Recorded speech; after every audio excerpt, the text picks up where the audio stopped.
given by your officers and whoever was in charge. This time you made a switch. That in the military you went with it. This time you didn't go with it. Why? Yeah. I didn't have a choice before. I mean, that's really the simple answer to that question. And it's really, it's a very insightful point. It's very interesting. Again, you're asking a lot of questions. I think you're asking a lot of questions that, again, unless deliberately sort of, pointed out, I wouldn't necessarily highlight. In the military, you don't have a choice. And in a lot of organizations, I mean, that's probably in thinking through, again, work and meaning.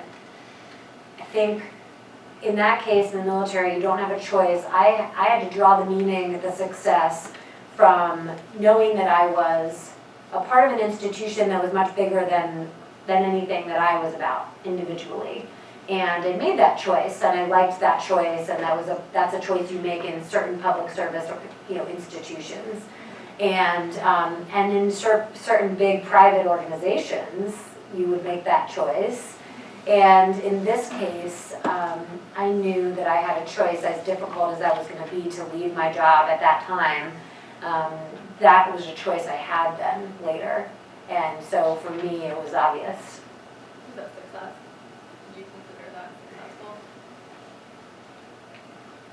Well, I think what's interesting is that what came out of it was, I mean, obviously now, I found something in making that choice to leave that clearly is one of these things happen for a reason. You make choices, take risks, sort of make decisions that then, take their course and end up in a great spot. I mean, everything that's developed since then in two successful roles, one as a founder of my own business that continues to grow and is exciting for me, and one as a major leadership position in one of the fastest growing startups in the country. Those both grew out of making that choice to, take that road of leaving. All right, so take us now back to the coffee. So you're getting coffee with people all. Yeah, so I'm having like 500 cups of coffee all summer. It's probably like a total lunatic. And, into New York, into the city, in Manhattan, and sort of all over, the greater metropolitan area, Long Island. And I'm just asking questions of people, of people who I thought either worked for a cool company, worked in a cool industry, maybe had a job for me, maybe just were a really nice, shoulder to cry on. And so, a lot of Tuck grads, a lot of Dartmouth grads, a lot of Princeton grads, a lot of good friends I hadn't seen in a long time, and just really started asking questions and learning about people and what they did and what they do. And it's not something that I ever really, now I'm like, 31, and honestly, I'm not sure that process, that I went through, that I'd ever really taken the time to do that in that way. And that was a real gift in the end. I was forced into 6 months of being unemployed and sort of interviewing the world about, jobs and so forth. And in the end, I think that was a great luxury because of now where I am. But it's not something, that you necessarily choose to do. Now I encourage, now I have a lot of cups of coffee on the flip side. So now I get to be the person who is, answering the phone call of students and other, career shifters or whoever who want to talk about, how I ended up in a great spot I am now. And one of my pieces of advice is always to force yourself to take the time that you probably don't have, spend resources you probably don't have, to really figure out what choices you want to make that are going to be success for you, meaningful work for you, and what all that is really means personally. And by the way, I should have started by saying I'm so humbled and sort of nervous in being kind of an interviewee for a panel as if I'm an expert on this stuff, when really, I'm 35, I have a long career ahead of me. This is highly personal, this topic. And so I think that's relevant to say too, is that this is such a personal topic about these choices and what meaningful work means and what risk tolerance you have for, you know, the type of path that I've taken and so on. So, so that's sort of the cups of coffee, you know, resulted in a short list. What was really exciting to sort of finish out, you know, that process and that thought was I was so dead clear at the end of that 6 months about what type of role I wanted to have as an entrepreneur. I knew, right, when I went into Greg's office, I'm going to be an entrepreneur. But now I was so clear about the fact that I could either, if I had an idea, I knew how to pursue an idea and be confident in developing a business idea. Or if I found sort of the other path was a short list of about 5 companies in the New York City area that if offered a job that I would take in a heartbeat, even if that job meant pay cut, lower level, you know, whatever, I'll sort of, you know, clean your floors kind of thing. And so I was so clear and so confident about, you know, what that type of role would mean if it was for another company. And so I was open-minded to that, and that's something Greg and I talked about too, that I also tell people, you know, this idea of being an entrepreneur within an organization or within, or as part of a founding team is just as entrepreneurial as having the big idea. So it turned out that a friend of mine introduced me to one of the founders of Warby Parker early on in the company. And what I had to tell them was, you know, I had a military background, I was an exceptional leader, I knew how to manage projects, so I could probably project manage or manage product development for them. I said, these are the 3 or 4 ways in which I can add value to you early on in your company. And the role that ended up being for the company was 50% pay cut, probably a job title that you want when you're 25 instead of 32. And I said, I'm going to give myself 1 year with this company. And I'm going to, during that year, just work my ass off and show the value that I could deliver, you know, in this setting. And if that results in something big, as this company grows and, you know, and my role grows, then that's terrific. I took a big risk and had a big reward. And if not, then after 1 year, I'll make a decision to move on to the next thing. Because I knew financially, I mean, you have to make those choices also with your own personal considerations in mind. You know, financial considerations, personal considerations, and everybody has those. And so I knew for me that was important. My husband's going to be in med school for the next, like, 27 years. He's, by the way, still now in plastic surgery residency, so I'm still working on putting him through this. So anyway, so was offered this position at Warby Parker, took it in a heartbeat because I had a sense about this company, where it was headed. And after 9 months' time, you know, had obviously showed the value to the organization, and now I'm running, you know, have the biggest capital budget in the company of any department, and I'm running a major national program in retail expansion for a company that is really leading the way in business, in social entrepreneurship, you know, around the world. So you wound up in this really amazing position and something that you really love, but one thing that we talked about before as well is that a large part of your getting there was that you wrote your own job descriptions. So what was that experience like, and what kind of inspired you to take that risk and take that step? So once I had taken that role, which was a project management position for developing technology at Warby Parker, it's a tech company first and a retailer second, is the way I'd like to describe that. So once I, you know, that job description was written, sort of. You know, that was posted online at least as this is something we have, you know, job we have. I knew that once that foot was in the door, a company like that, you know, an entrepreneurial company that's in a high growth stage, very small, just a few books, the nature of that company is that there are not lots of other job descriptions now waiting for you in the tiers above you. Every role that, you know, is going to happen from that point on, if you're going to grow with this company, is going to be one that you create or at least suggest or at least have some hand in influencing in a big way. Because you don't know, I mean, the company could pivot drastically, in 9 different times before it's sort of settled in its success. And so I had said to Sara on the phone, one of the ways in which I think in this discussion of meaningful work and success and failure and thinking about is thinking about risk. So a lot of times I think there's a higher level of risk that you have to be comfortable with in taking on a role or a position that is going to have very high value, whether it's financially or also from a social impact standpoint, or in a lot of different ways you can generate value. And so I had said, I was forced to take, if I was going to succeed at this company, I had to write a job description and pass it across the table to the founders and say, this is what I want to do for you next.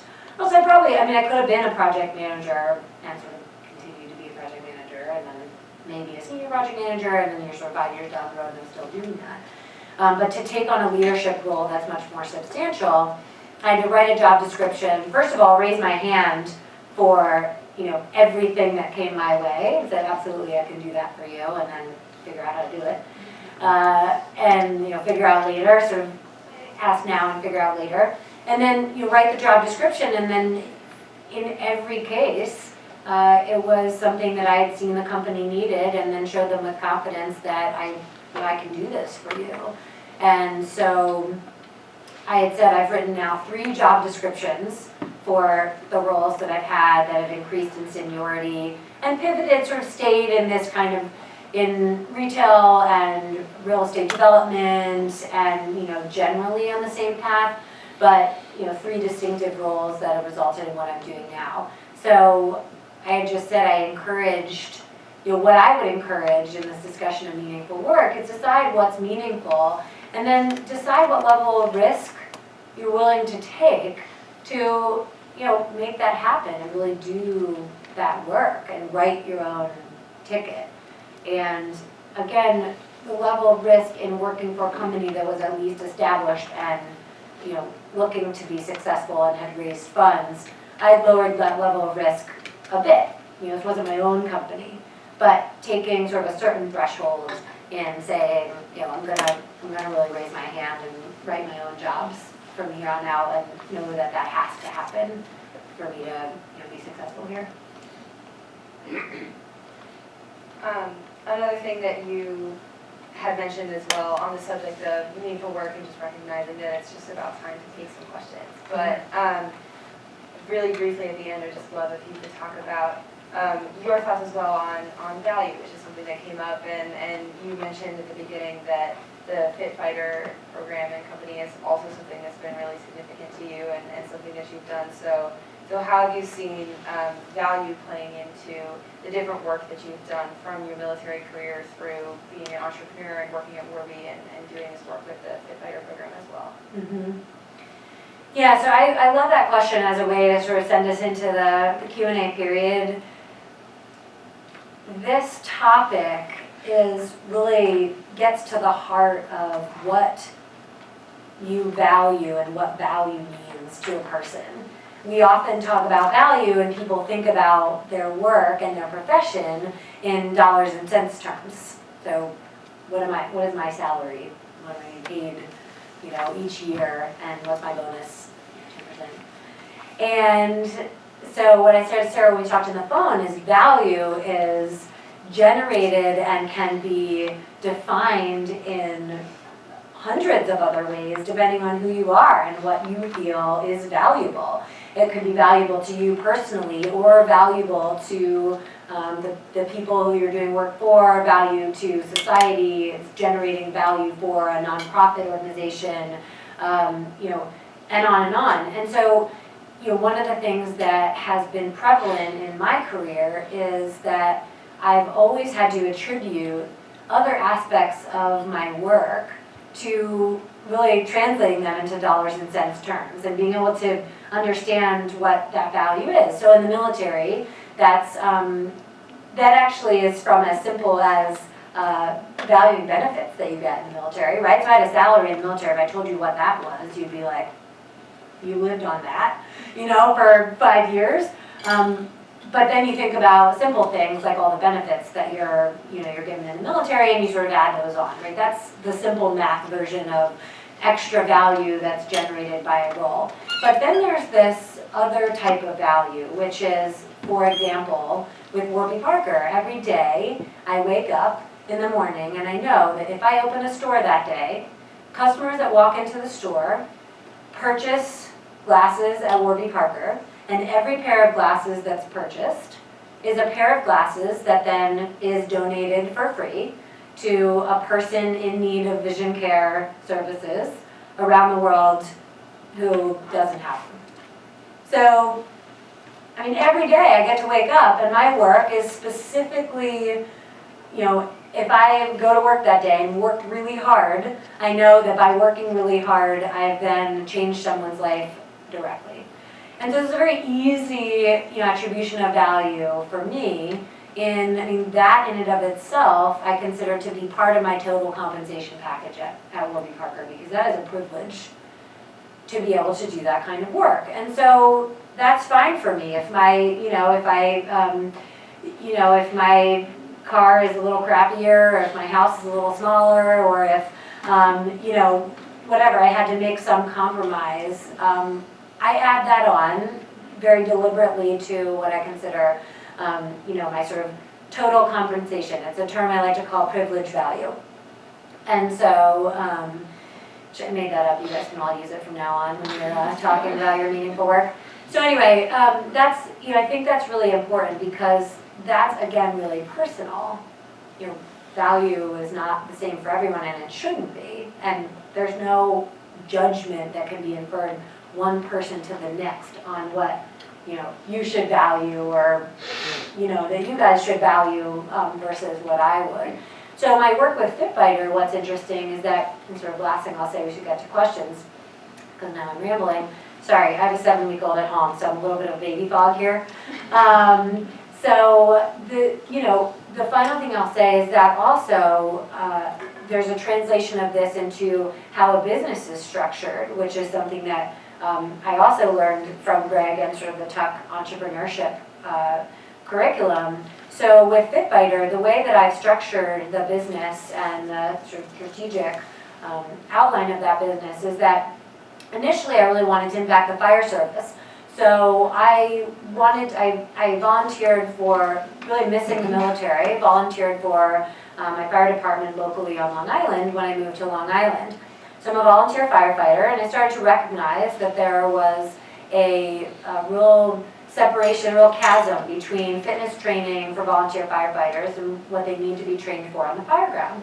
So I started developing, I had an interest in physical training, that from my military background, started to develop programs and make equipment in my garage workshop that would help to connect fitness training and health and wellness efforts for firefighters to the work that they need to do on the fire ground as occupational athletes, which is what I call people who really need a high level of physical fitness for their work.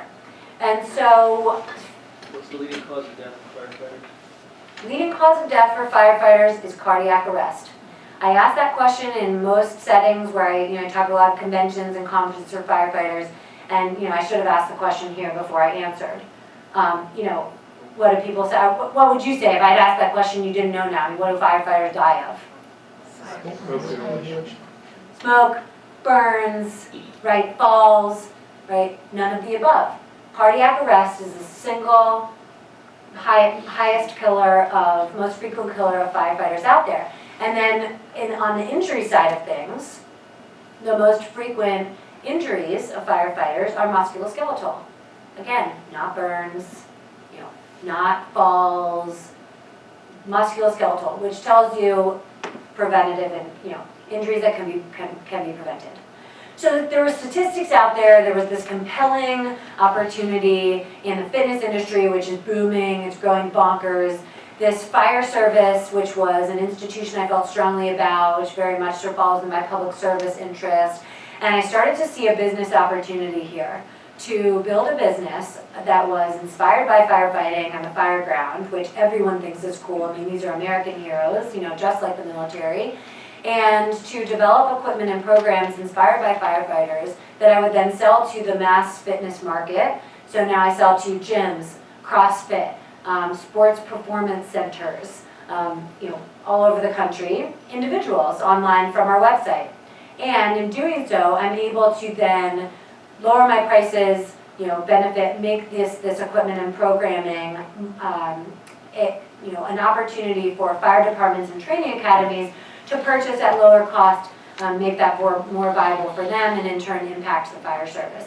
So that model for me, which was to be able to take advantage of a big market that's excited about this niche and then impacts the fire service through this business, you know, I hope in 10 years, you know, you'll all know the household name of FitFighter as a big fitness brand. But that for me was generating value in a sort of strategic business way that I'd never thought of before. And that I would never have thought of because it's being able to impact, sort of have a social mission to impact one institution by taking advantage of a broader market in an industry. So again, that was more of a business version of generating value and offering value to, you know, an institution like the fire service. So in so many ways, this word and this discussion of value for me is connected to the idea of meaningful work. Great. Shall we open it up for just a couple questions at the end? So you love the outdoors. Switzerland, your outdoor job kind of stand to that as a testament. But then now you're living on Long Island in Manhattan.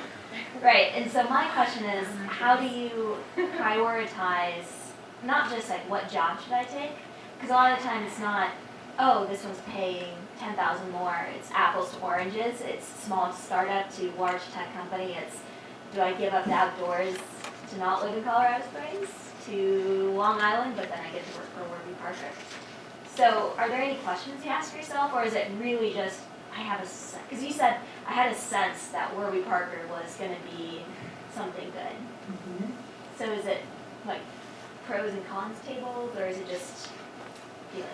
Yeah, that is an awesome question. And I'm going to say two quick things so we can get in enough to answer questions. And I think we also want to tell people that if you, we'll be over in a couple minutes, but if you want to stick around, I can stay for another 15, 20 minutes. So two quick things. One is that the answer to your question will change throughout your life. And again, I'm talking as if I'm like 75. It's changed throughout my life, you know, my short life so far.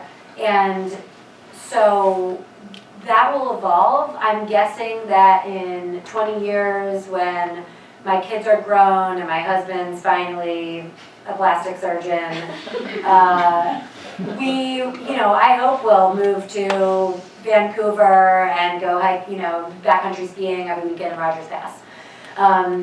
You know, I want to do that, and that probably at that time may be a choice.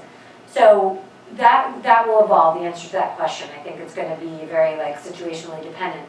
But to be slightly more helpful perhaps at where you are now, one of the things I decided in those 6 months when I was sort of soul searching around what I wanted was that my criteria for the type of company I wanted to be a part of no longer was strictly, it has to be something that is sort of I love and is a big part of my life, like personally. The criteria shifted to include, I love the founding team and what they stand for and who they are. It's a product, so a company that makes something physical, manufactures something, that became just a big thing that I was really, again, over the 6 months, I really liked, was important to me. And number 3, a role where my day-to-day activities were going to not be, you know, decision science. Are you a student or an undergrad? I'm a Thayer master's student. Okay. I don't know if you know decision science, but anyway, I talked that would mean like, you know, sitting in front of a spreadsheet all day, every day for 9 hours. So that it wasn't going to be that my day-to-day was going to be much more operational, much more on my feet, you know, much more leading people, that I knew I would have people working for me in a short period of time. So those 3 things became these important kind of pinnacles for my work. And again, like I evolved at that time, unlike where I was kind of 5 years before that with the outdoors and social and everything else, sort of prioritize things differently.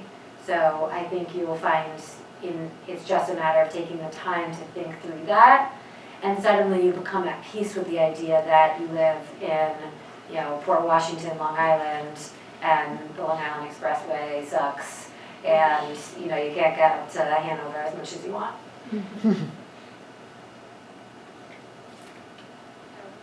So, in one of the earlier panels, one of the people who was speaking mentioned that he's found contentment in his work now that he's reached a place where he has work-life balance.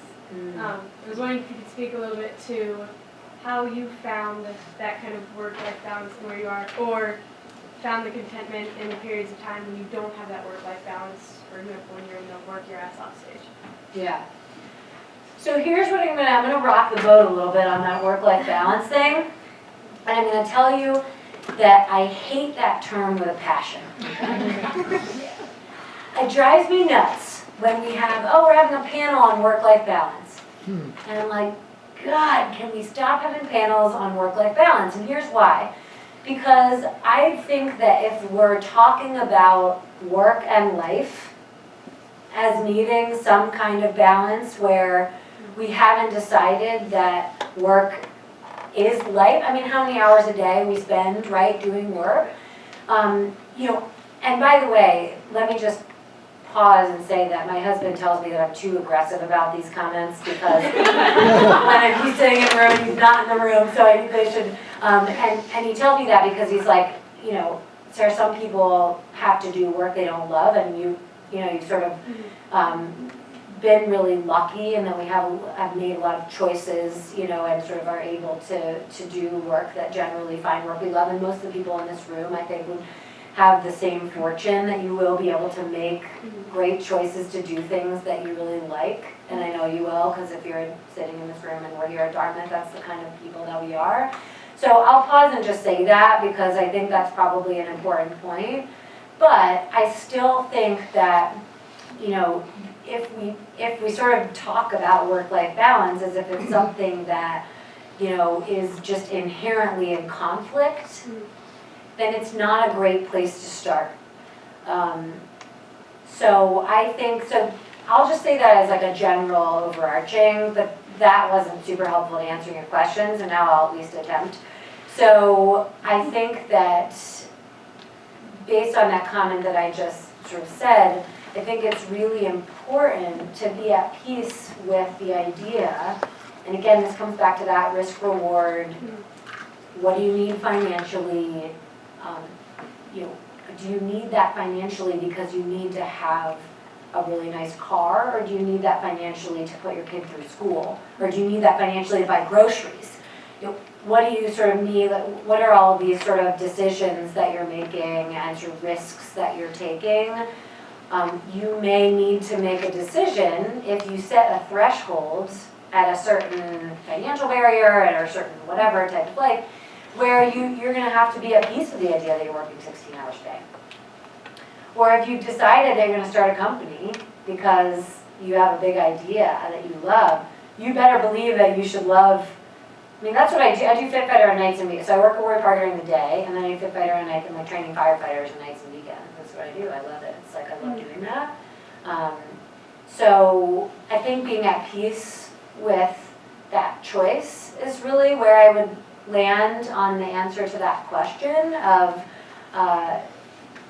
you know, if you've made a choice, you need to be comfortable with it. And that might be working 16 hours a day, whether because you love that idea and it's a big idea and that's what you're going to do with your life, work is your life, or because you set a financial threshold that you're raising 3 kids and you know you need that kind of, and so I would say it's probably good fortune to eventually be able to make a statement that you have a work-life balance, which I'm assuming means that somebody's working like 9 to 5 in like a place they generally love, and then they can spend lots of time with their family, and then like do lots of things they love, right? That's probably what the generic version of work-life balance is. But I can tell you for the last 4 years, I've been traveling my brains out, I've been working, people talk about taking comp days. I'm like, what is comp days? Like, we can't take comp days. We have to grow a company at Warby Parker. We have to give glasses to people who need them. For me, it's just been, that work has absolutely been life. And I've had a husband in medical school, and it's been comfortable, and made those choices. So I just think it's too personal to talk about this work-life balance as if there's some definition of that that you're trying to achieve when you're 50. Does that make sense? Yeah. I don't know, for what it's worth. All right, one more question. When you left the not-for-profit, Yeah. how much of the decision was a moral decision, that there was some philosophical idea that the new boss had that you didn't agree with? And how much of it was just you didn't agree with the new business? And how much did that shape your decision as you identified the 5 companies you would absolutely work for, regardless of what they pay you to do it? Yeah, that's a really interesting question.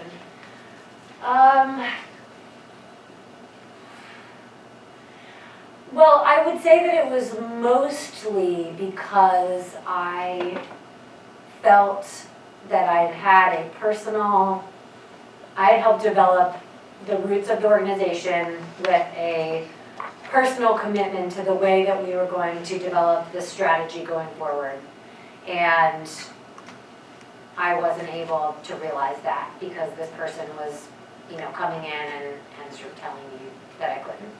And so that really, I think, was the biggest driver of that. They couldn't realize what I had wanted to set in motion personally and sort of as someone who was, and as a leader and as someone who founded the organization. So, yeah, I don't know if that really answers your question. You mean moral as in because she was going to take things in a different direction, or do you mean moral like? Well, it sounds like you give us a little bit of insight into where the company ended up. But was it drastically different than what your vision was of what your purpose was, your meaning, right? What the meaning you were trying to fulfill. Yes. And then Yes. how much did that shape Yes. the 5 companies you picked? Yes. Because you pick Sorry. a company, you work for a company now that does Yes. good, right? Yes. You buy a pair of glasses, you give a pair to someone in need. Right. That's Yeah. unique. Not Yeah. everybody, people sell stuff Yes. that doesn't necessarily do good for someone else. Yes, no, from that standpoint, absolutely. I didn't feel that we were gonna, and from that standpoint, it was entirely about that. What was gonna be, sort of, what I felt, I wanted to lend my time to, all my work, my blood, my sweat, my tears, all this sort of working that we were doing, and then all 5 of those companies, or 3 or 4, whatever on that list, Patagonia is on that list, and, there was a number of others, Sweet Green. So those companies were all very much in this vein of heavy social mission, with a business model that I could wake up in the morning and get it. Great, thank you.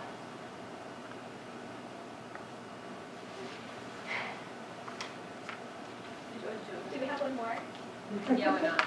Okay. Feel free to walk out the door. I don't want anyone to feel, because we're over our panel time, so feel free. I won't be. I think we've got time. Oh, okay. Just want to make sure. So, when you were in the military, I'm pretty sure I know what kept you up at night, what worried you. But nowadays, what are you maybe not afraid of, but what keeps you up at night when you're laying there and you can't quite get to sleep? Like what? You don't have to answer if you don't want to, but I'm just curious. A bait? Well, right. I was going to say, what's amazing is I have a very literal answer to this question right now. I'm just a 7-week-old child. No, but so what's funny about this question is that if you asked me 7 weeks ago, We can rewind. the answer is different, and I'm really serious about that. This is big game changer. I still feel like I'm totally on. In fact, I'm really proud. I kind of held it together today and generally put sentences together, although maybe that's for you to judge. Because I will say, being a mom, this whole being a parent thing, which a lot of you clearly are in the room, has rocked my world in ways in every one of these career changes and shifts and things that we've talked about. I never did. So, what keeps me up at night sort of professionally and sort of without, and then I'll, the mom thing, is really that I have a very execution-oriented role at a company that is at a critical stage on a path to profitability. And my work is every day impacting our ability to get there. So when we fall, $2.5 million short of, a 6-month target because we had construction delays, or like in Austin, Texas, because our store fell into storm drainage, the back half of the store, true story, and we're delayed 4 months, that is on me to fix those problems. And those, that $2.5 million is like directly like sitting right here on my shoulders. So that's what keeps me up at night. And that was a choice. I like that kind of role, and I like the pressure, but it's not easy, and it's something to think about as you're thinking about the type of, job you want. Like, do you want to have that kind of burden? Because it's a big one. And now, what keeps me up at night is, I have a baby, we're starting a family, I've got a husband who's a plastic surgery resident, and so, yeah, deciding the time that I spend on all these different, how many hours I'm spending each day on each thing, and sort of making those decisions is what's keeping me up at night and thinking about a really big new chapter. I think that closes us out for this panel session. We have about 15 minutes until the fireside chat, but thank you so much again for joining us, Sara.